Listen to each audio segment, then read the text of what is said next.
Қараңыздаршы, мына сообщениені үлкен кісі жазыпты да комментарийіне. Ырза болып отырмын, өйткені жазған нәрсені оқыңыздаршы. Еркекке ең қажеті бір іс бастағысы келгенде, ой ол болмайды демей, я керемет ой екен деп хотя бы сөзбен қолдап тұрса, тау қопарады дейді. Қараңыздар, вот еркектер сіздерге айтып тұр, оларға не керек екен ше?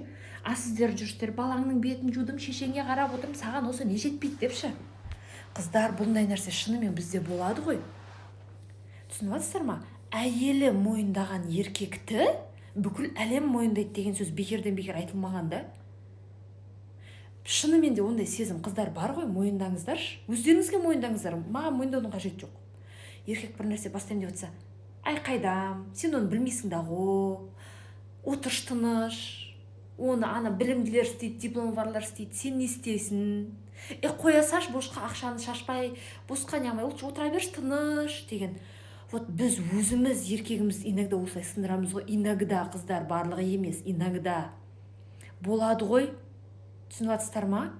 Просто осындай моментте сен поддержка беруді, қолдауды, өзіне деген сенімділікті арттыруды білмейтін қатын болсаң, келіншек болсаң, просто хотя бы мешать етпеші, сағын сындырмашы істеймін деп тұрған адамның.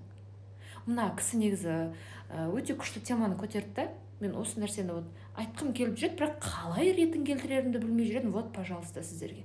Ер кісінің өз аузынан естіп отырсыздар. Түсініп жатсыздар ма? Сен даже оның шешімін түсінбей тұрсаң да, вот ішіңде ой келеді ғой, ой келеді шынымен. Ойла, там күйеуім кафе ашам дейді.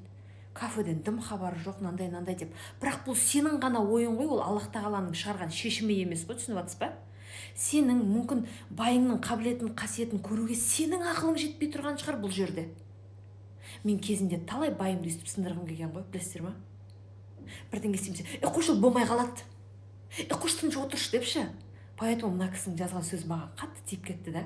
Кезінде мен сондай байымның сағын сындырып, артқа қарай тартып бүйтіп отыратын қатын болған ғой мен.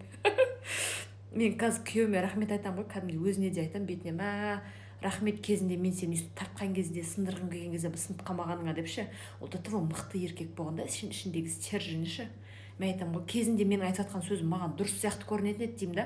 Оказывается, просто менің мына басым сенің ана мүмкіндігіңді, ақылыңды, сенің масштабыңды көруге менің ақылым жетпеген екен ғой деймін да. Так что қыздар, өзіміздің қысқа ақылымызбен, иногда да пенделік ақылымызбен біз жанымызда жүрген Құдайдың созданиясының мүмкіндіктерін білмей қаламыз. Алланың оған не берейін деп тұрғанын білмей қаламыз да, келейін деп тұрған бақты өзіміз, қоя салшы, тыныш отыршы деп жауап тастаймыз ғой. Так что абайлайықшы, пожалуйста, хорошо?